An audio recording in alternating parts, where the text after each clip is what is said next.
Hello, everyone. This is Jennifer Schaus, and welcome to week 8 of our government contracting webinar series. This is a 10-week series, which actually started as a 2-week series. The full schedule can be found on our website under the webinar section. All of the recordings are typically listed same day below the schedule, and they are segmented by topic. Today we are covering the management section of the proposal, but the next 2 weeks, week 9 and week 10, we'll get into sole source contracts, contract closeout, GSA schedules, and 8A certification in more detail. And that actually leads us into some of our services, which do include 8A certification, GSA schedule, contract compliance, proposal writing, and other services for government contractors. We do host events and seminars throughout the year. Most of those are also listed on our website under the events section. Otherwise, you can sign up for our newsletter, which now reaches about 11,000 contractors across the country and actually across the globe. My background is listed on this next slide, but more importantly, I'd like to introduce you to Jason Lee, a good friend and colleague who is going to be discussing the management section of the proposal. Jason has spoken for us in the past. You can find his webinar on our website. But without further ado, Jason, I'll turn the floor over to you, and I look forward to hearing your presentation today. Thanks so much, Jennifer, both for the opportunity to host today's webinar and, of course, for our longstanding relationship and strategic partnership between our firms. Well, as Jennifer mentioned, my name is Jason Lee, and I'm the CEO of a small firm here in the Washington, D.C. area called Incisive Intelligence Group. Our firm does management consulting in the bid lifecycle space. We focus on helping bidders within the proposal development community focus on their content, come up with an approach and a strategy, whether that be in the technical volume or looking at pricing issues within the pricing volume, and honing in on specific thrust areas to increase your chances for a successful award. Feel free to contact me. My information's on the contact page at the end for any questions that you have on the presentation. And of course, if you need assistance with any services within, again, any stage of the bid life cycle. So without further delay, I want to present to you today's topic, which is how to improve your management volume of your proposal and some of the things to look out for as you're actually writing that section. One of the challenges that many bidders have with the management volume is that they focus overly on the biographies and resumes of the various team members, utilize canned verbiage within the volume itself that they might have repurposed from another proposal, or try to utilize the section to talk about some of the bona fides that they have in terms of awards or commendations that they've gotten from other areas of industry, and it's really not relevant and practical information for the bid that they're putting in at hand.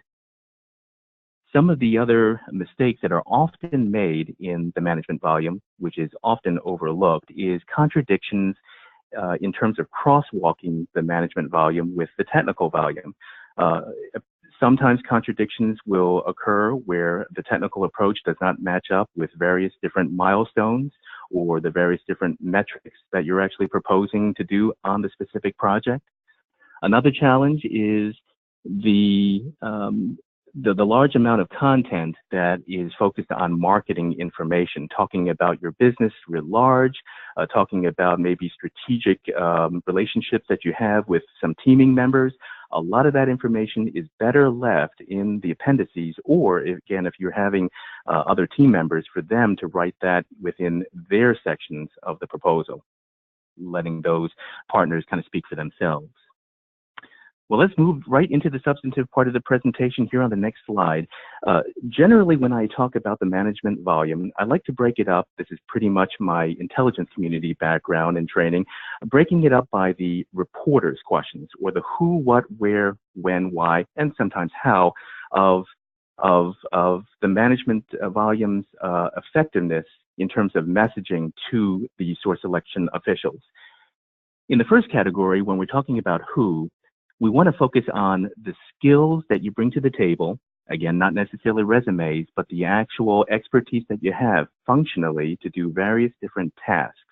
And you want to align this with the tasks that you are actually nominating in your technical proposal. Responsibilities. So what kind of responsibilities is each of your team members going to take on, and how are they different? If you have a lot of overlap, there's going to be a problem where the source selection official is going to inadvertently think that you're kind of padding the budget, padding your management team, even padding your technical team. So you want to make sure that everyone works a mutually exclusive responsibility, but that there are interdependencies, that there are ties between the various different functions where one person relies on another. That part is okay. Now we want to talk a little bit about the intersection between team members. That's important. Not just how the responsibilities are delineated, but what is the nature of the working relationship. Will one part of the team actually deliver a portion of the deliverable, and then that portion will actually immediately feed in as an input to another part of the team? Or are the teams going to actually work in parallel and then actually meet up sometime later on in a later phase before a final deliverable is done? Messaging that out clearly is going to be very important to showcase to the source selector that you know what you're talking about on how to actually manage a program in terms of its timeline, what are the different milestones, and how you actually plan to move from one milestone to another, not just that you've articulated your milestones. And then finally, accountability and communication. So you want to say within your write-up, which of the managers, which of the supervisors are going to be responsible for which things, and what are the consequences if something were to go sideways. And then within that, part of the team is the communication piece. Is most of the communication going to be done electronically by email? Is it going to be done by voice if it's remote segments of the team that are spread out geographically? So the communication plan of exactly how you're going to have each team member communicate both from a technical level and from a programmatic level are going to be very, very important to showcase that you know how to actually execute the technical work, even though you've proven your case in the technical volume that you know how to actually do the technical work. All right, now that we've talked about the who, let's talk a little bit about the what. So what actually goes into the management volume substantively that's going to make a difference?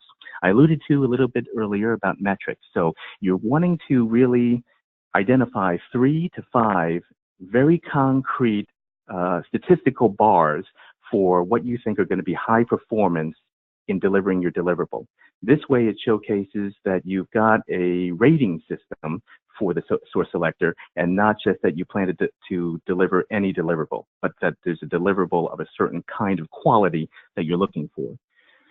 Interdependencies, once again, is talking about what are the different conditions and caveats, if-then type statements. If certain assumptions materialize, what are going to be the consequences of those ifs? Milestones, we alluded to that as well in the who section, but you want to really clearly identify what are the various different gates that you're moving from one stage of the project to the next to identify success. Or even if it's not identifying success, it's identifying progression.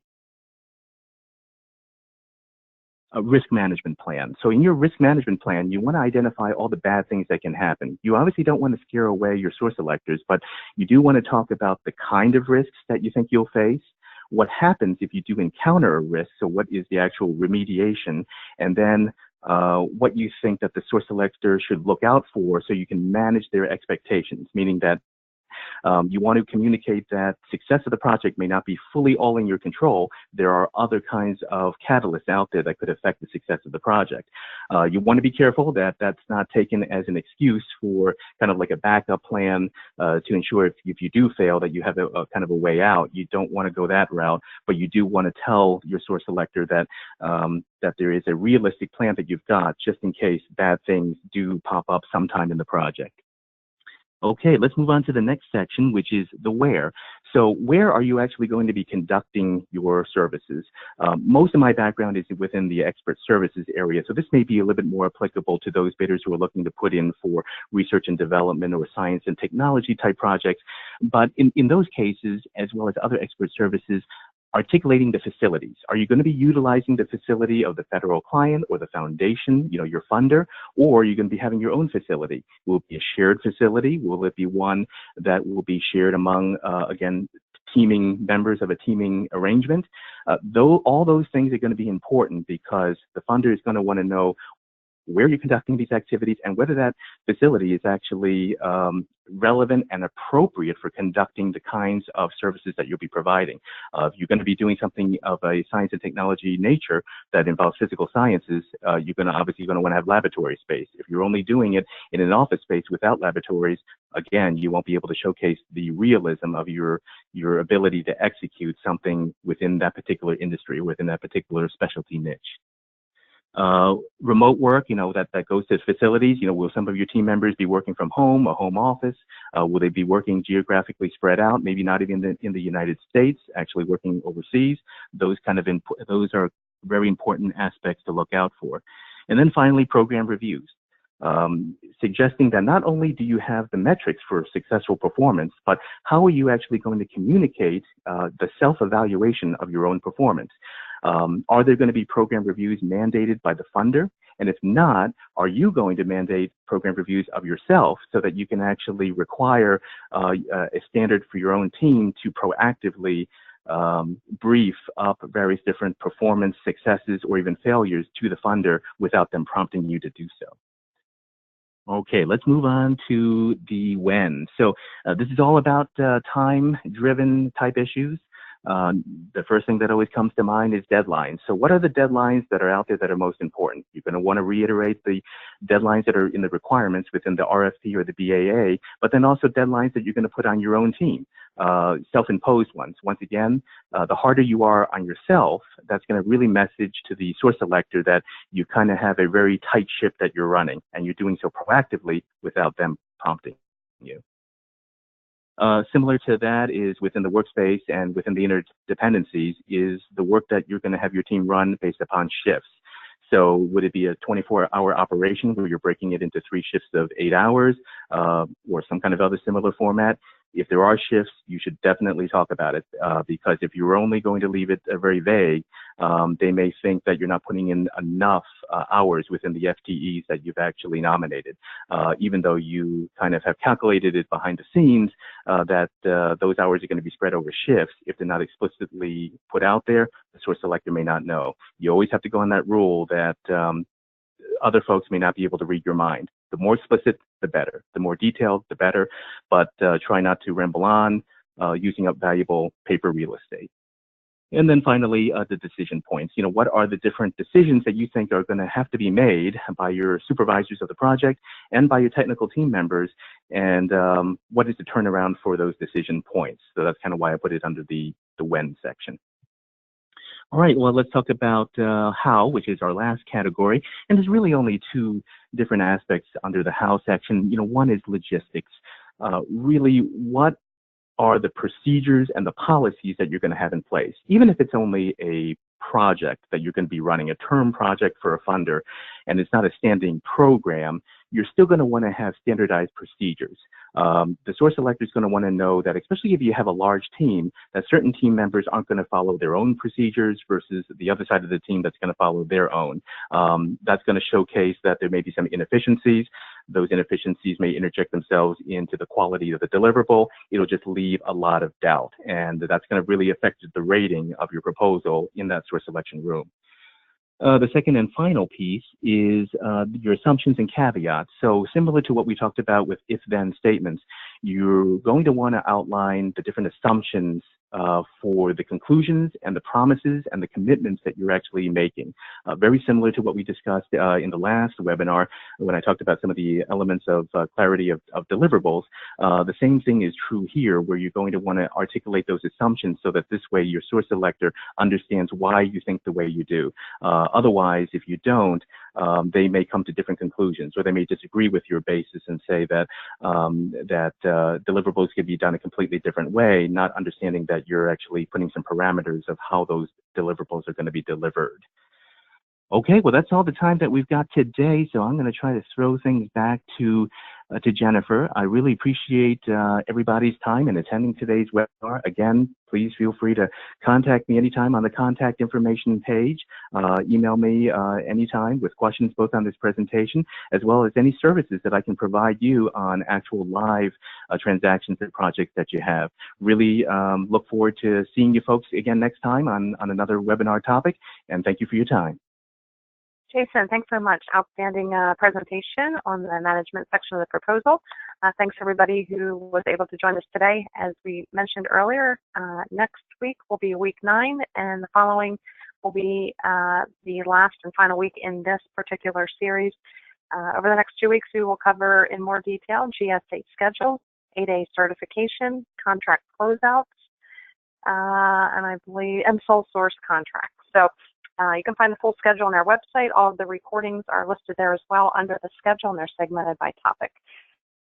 Thanks again, Jason, and thanks again, everybody who was able to join us today.